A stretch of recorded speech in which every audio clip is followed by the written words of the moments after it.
Reppin' Philly ain't a choice. It's a way of life. PhillyGoat.com is your one-stop shop for Philly pride. Use the promo code Jim Montgomery for 10% off. Look fresh, stay Philly, Philly Goat. Go Birds.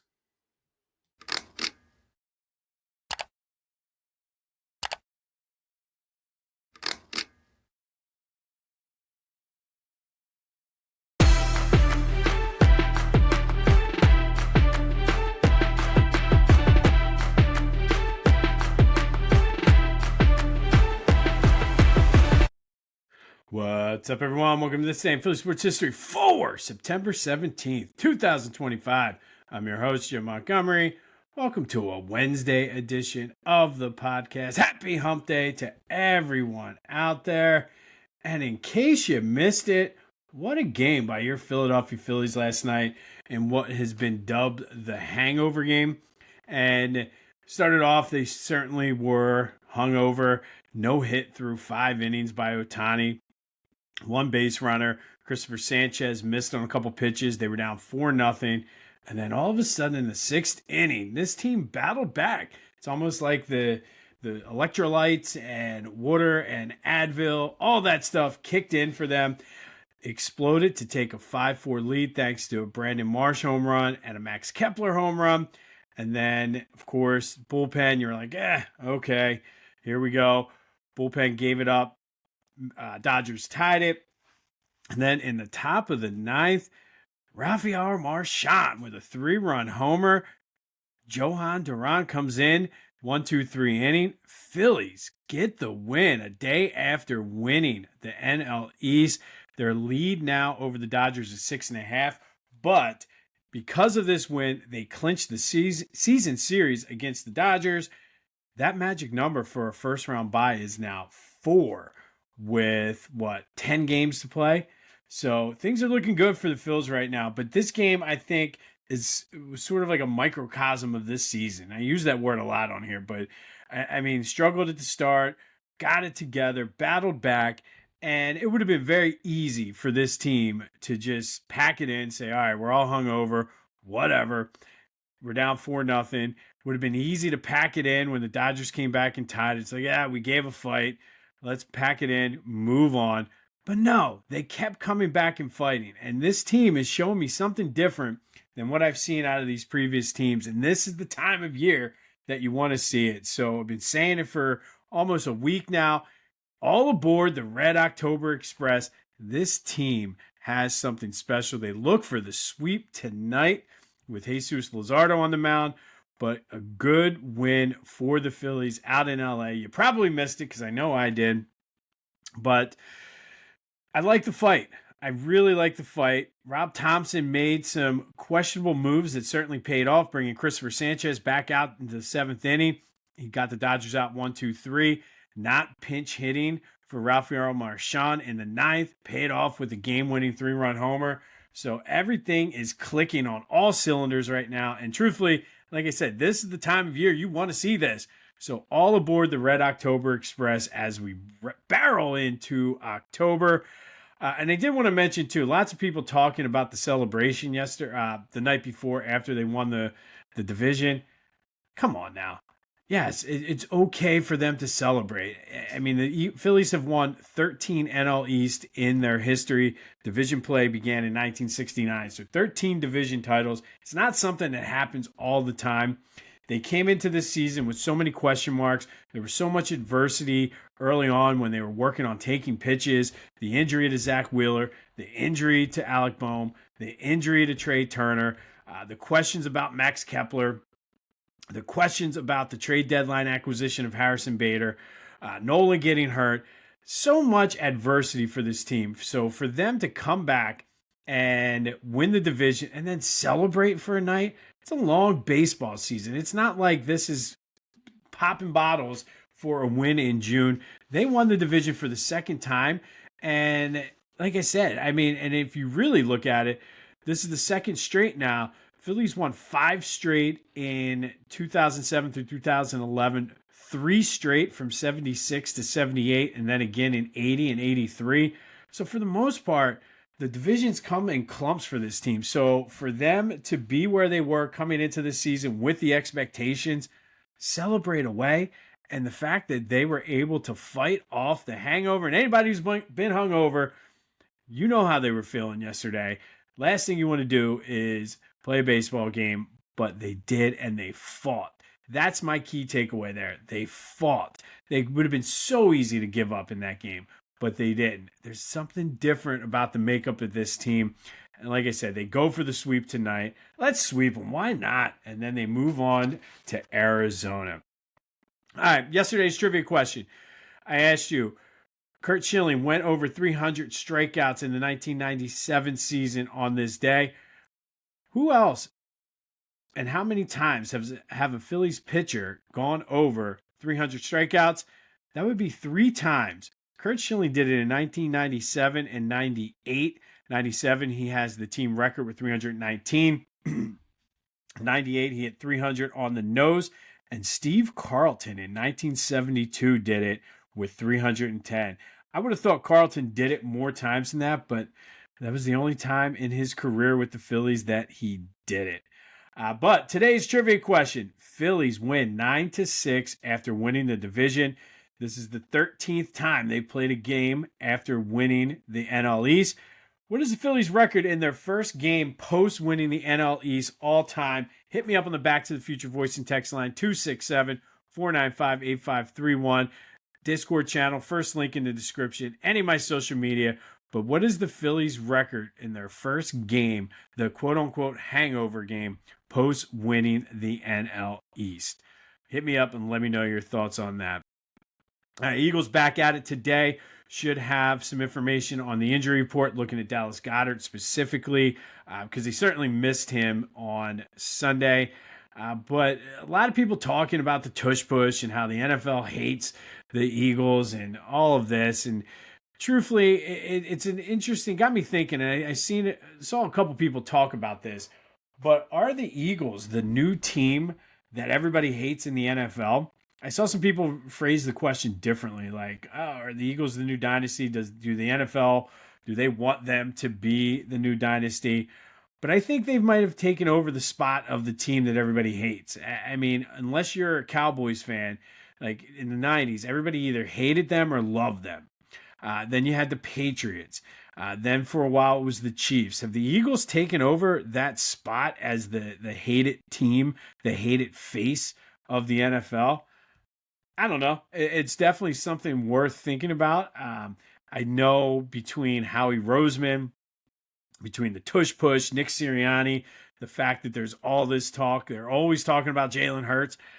I think it's a legitimate possibility that the Eagles are. And I like it. I mean, especially growing up with the team the way I did, where you always considered yourself a second tier or second class fan in the NFL. I'll take it. Hell yeah. Eagles-Rams on Sunday at 1 down at the link, though. Recording the Brotherly Birds breakdown tonight. That'll drop Thursday night at 11:59. So that'll get you ready for the Rams. Recap the Chiefs, put a bow on that, and move on to the Snow Bowl rematch this Sunday at the link. But that is available wherever you get your podcasts as well as on YouTube. Best way to stay in the loop. Subscribe to the YouTube channel, Jimbo_Mott. Union, the dream of a U.S. Open Cup championship is over. They lost 3-1 to Nashville. Now it's time to focus on the MLS regular season, final 4 games, and then hopefully make a run in the MLS Cup. They're 2 points up for the Supporters Shield, which is the best record in the MLS. I believe that it might have been, I looked this morning, but I didn't even think about looking at the West Coast or Western Conference, but at least they're 2 games up in the East, so the Supporters Shield is still in play for the Union. And here we go. It's happening. You guys, if you've listened over the past 3 years, you know where I'm going with this. Sixers posted some pictures of workouts yesterday. Joe looked good. Did not have any knee brace on, but looked like he lost a ton of weight, which will go a long way in helping those knees out. And I'm starting to get excited. They do it to me every year, but I'm just saying training camp kicks off in the beginning of October. But there was a picture of him working with VJ Edgecombe. I don't know, man. If things can break right, the Eastern Conference is there. And here we go. Lucy with the football. The crazy X is coming at me, and I'm falling for it again. So help me snap out of it, unless you're getting hyped too. But Joe looked probably in the best shape I've seen him in a long time. Granted, it was pictures. So who knows if Photoshop, whatever. But I don't know. I'm starting to get a little excited for Sixer season. Talk me off the ledge, please. Be sure to follow me on social media, Jimbo_Mont on Twitter and TikTok, on Instagram at Philly Jimbo. I mentioned the YouTube channel, but continue to spread the word as we grow this thing. We're slowly getting there. Every day, new people are tuning in. So if you're new, welcome. I mentioned the Brotherly Birds breakdown. That is going to be recorded tonight. Get you ready for Eagles Rams. That'll post Thursday night at 11:59. And I mentioned this yesterday, but doing a fundraiser for the Philadelphia Sports Hall of Fame. If you're interested in a raffle ticket that you have a chance to win a 70-inch TV, trip to Philly spring training, or the grand prize, 2 home tickets to every single home game in Philly sports over the course of a year, hit me up. Tickets are $20, and I'll give you the information. But I've done these before as somebody who bought the tickets, and man, if you can get those tickets, 2 tickets to every game, Flyers, Sixers, Phillies, and Eagles, pretty good get. This day in Philly sports history is proud to be a part of the Clashing Conferences Sports Fan Network, a growing community of diehard fans turning their sports passion into something special. Whether you're looking for unique shows, want to launch your own podcast but don't have the time, or need production services, the ClashingConferences.com has everything you need. Explore fan-driven content, become a member, or tap into their media services to level up your brand. That's ClashingConferences.com, where fans' voices get heard.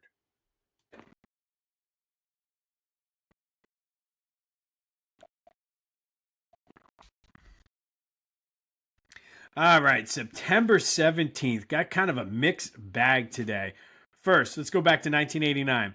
Eagles traveled to Washington for a Week 2 matchup between 2 undefeated teams in the NFC East. They trailed it 30-14 at halftime, and then Randall Cunningham went nuclear, threw for 4 second-half touchdowns, including a 4-yarder to Keith Jackson with 1:16 left. They were trailing 37-35 when Seth Joyner forced a Gerald Riggs fumble that Al Harris returned 77 yards to set up that touchdown to Keith Jackson. And then after the ensuing kickoff, Jerome Brown sacked Mark Rippon to force a fumble. Reggie White recovered. The Eagles win 42-37. Randall on the day. If I had been playing fantasy football, there would be a good chance that Randall Cunningham would have been my quarterback. Good chance I would have won that day. Threw for 447 yards and 5 touchdowns. Keith Byers, Keith Jackson both went over 100 yards receiving. The defense, though, forced 6 turnovers and sacked Mark Rippon twice, including the last one by Jerome Brown that sealed the deal for the Eagles. I vividly remember this game. I was sitting at my aunt and uncle's house. My aunt's dad was over, who was a season ticket holder, kind of helped. I took his tickets a lot when I was a kid for preseason games, helped spark my desire to have season tickets. But just remember being like, man, they're not quite there yet. And then Randall just went off, throwing for 447 yards and 5 touchdowns. Fast forward to 2001. I talked about this last week on 9/11. But this was the first Phillies game post 9/11. We already talked about it last week, but the Phillies beat the Braves 5-2, thanks in part to 2 home runs by Scott Rowland and great pitching by Robert Person. But again, the story was not the game itself, just being back and having some sense of normalcy post 9/11. The fact that the Phillies were also in a pennant race, but just everybody coming together. And in the past couple of weeks, we all know what's happening in our country. Could use some of that togetherness now. And it just was a great time to be an American, a great time to just be alive, because everybody was coming together. We had no idea what was going on, what was next, what was even happening. But to get back to something normal like that, a baseball game post the terrorist attacks on 9/11 in New York, D.C., and Shanksville, it was just good to just be back at the Vet. And as much as a dumpy place it was fun to be back at the Vet. All right, fast forward even further to 2011. Raul Ibanez broke a game against the Cardinals open with an eighth inning grand slam as the Phillies beat the Cardinals 9-2 at Citizens Bank Park. Shane Victorino also added a homer. Roy Oswalt went 7 scoreless innings as the Phillies won their 98th game of the season, earning their 5th straight NL East title.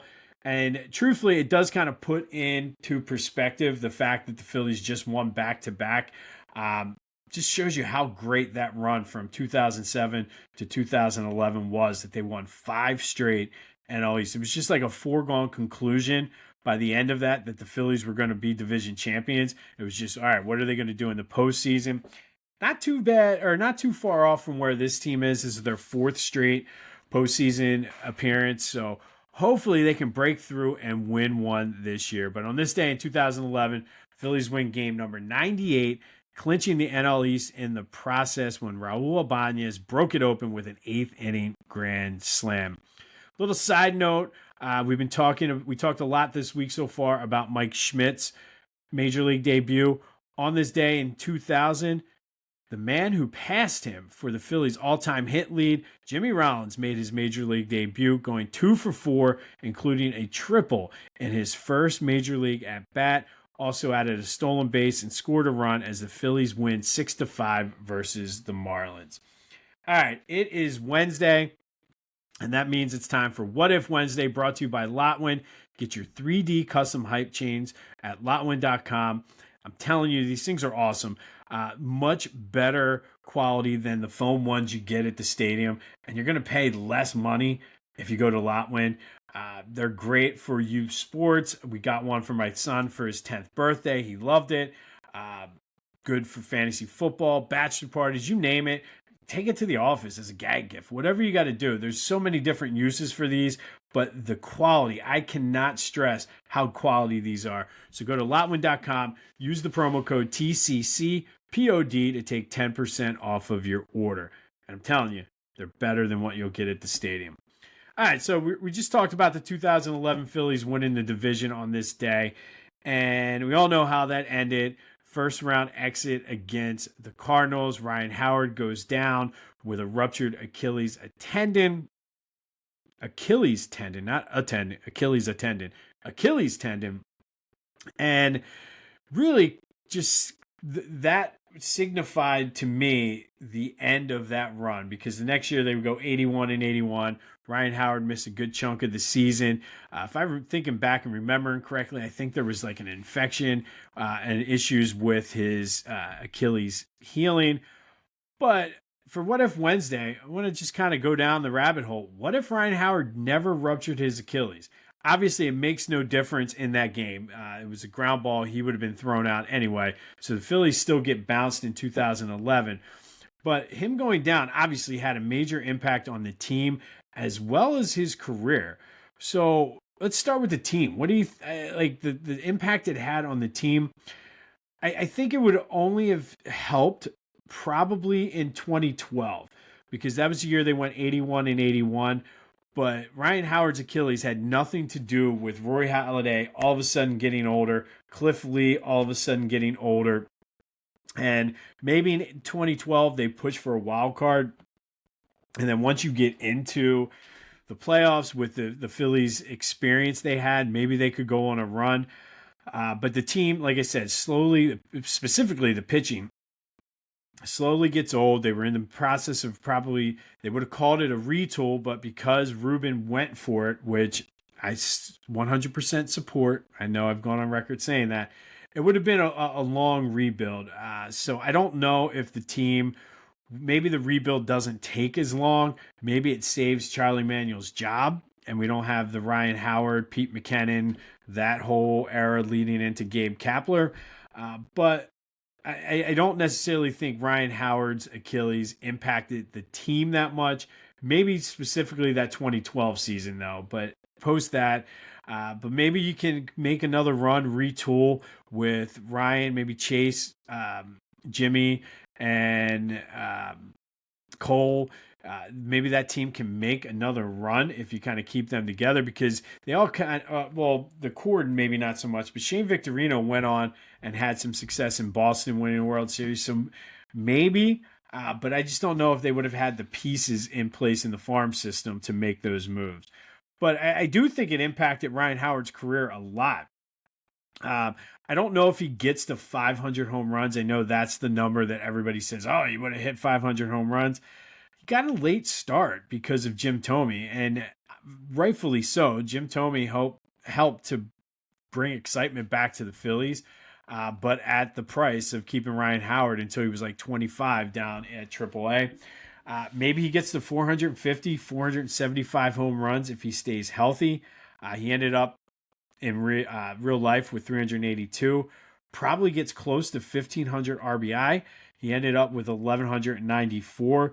And if he gets close to the 450 home runs, 1,500 RBIs, I would think he's probably a bubble Hall of Famer. I think we're talking about him, Chase, and Jimmy all in the same conversation about whether they are or are not Hall of Famers. I don't know if he quite gets there. If he'd come up when he was 23, perhaps, but it's worth exploring. But what are your thoughts on what if Ryan Howard did not rupture his Achilles? What would his impact been on his career? And then what would the impact have been on the team? I don't think it would have made that much of an impact on the team, though, just because of the way they were constructed, their age, and the way that so much was invested into Roy Halladay and Cliff Lee. And they both really just, Father Time caught up with them quickly, very, very quickly. It happened, seemed like overnight. But let me know your thoughts on that on the Back to the Future voice and text line or the Discord channel or any of my social media, 267-495-8531. And then finally, from one underrated and underappreciated athlete to another, today's underrated and underappreciated athlete is Jameer Nelson. He's a Chester native, a PIAA state champion in 2000, went on to St. Joe's where he became a first-team All-American and National Player of the Year in 2004. Who could forget that magical St. Joe's run in 2004 or 2003, 2004 when they went undefeated in the regular season, made it all the way to the Elite Eight before falling to Oklahoma State when John Lucas III hit the ridiculous shot to give the Oklahoma State Cowboys the lead. But Jameer was a three-time All-A-10 selection. His number 14 hangs in the rafters down at Hawk Hill. But he wasn't done. I mean, he went on, and I think this is where the underappreciated and underrated came in. He had a 14-year NBA career, was an all-star in the 08-09 season, solid 11 points a game, 5 assists a game, first-round pick. But I think he kind of gets underrated and underappreciated because he wasn't from the public league. He grew up at the sort of the end of, or came up sort of the end of the, where the public and Catholic leagues were their own separate entity and not part of PIAA. So I think there's still some of that bias where, well, you didn't play in the public league, so we'll see. But he played against some good teams. I saw them down at Temple play against my alma mater, Coatesville, against John Allen. Some really, really good games and some really good competition in the PIAA. So I think that kind of brings him down. I don't think he gets enough respect because of that. As well, he should. He 100% should. And coming from a guy who is a staunch St. Joe's, I don't want to say hater because I don't necessarily hate St. Joe's, but I'm not a St. Joe's fan, certainly not a Chester fan. They were rivals of ours growing up in basketball specifically. You got to give the man his respect. Jameer Nelson, a hell of a career. Maybe if he went to a bigger school, maybe if he played in the public league, we'd appreciate him more. But he did get his due as a Philadelphia Sports Hall of Famer this past year. But Jameer Nelson is today's underrated and underappreciated athlete, now working with Daryl Morey and Elton Brand in the Sixers front office. Hopefully he can bring some of that fresh perspective to those guys. And like I said, Jameer Nelson, our underrated, underappreciated athlete. And Jameer, counting on you not to keep that football there for me this year. Let me know your thoughts on What If Wednesday. What if Ryan Howard never ruptured his Achilles? Jimmy Rollins made his Major League debut on this day in 2000, hitting a triple in his first at-bat. Phillies clinched the division on this day in 2011 thanks to a Roy Oswalt 7-inning scoreless performance and a Raul Ibanez grand slam. 2001, Phillies' first game post 9/11. One of those moments I'll never forget. And then in 1989, Randall Cunningham goes off in the second half, leading the Eagles to a 42-37 win, come-from-behind win, throwing for 447 yards and 5 touchdowns. We'll have more on the Dodgers-Phillies finale of that series tonight. Hopefully, the Phillies can get the sweep. I don't know. I'm floored and amazed by this Phillies team. I mean, it would have been so easy to just give up. But that does lead to today's question of the day. Is there something special about this Phillies team? I think there is, man. And it took bringing in guys like Johan Duran and Harrison Bader. But I think there's something special about this team. They have a little bit of swag going for them. They certainly have confidence. Like the Goonies, they never say die. So let me know your thoughts on that. 267-495-8531. Is there something special about this Phillies team? I think there is. This has been This Day in Philly Sports History for September 17th, 2025. My name is Jim Montgomery. Go have yourselves a hump day. And until next time, I'll see you when I see you.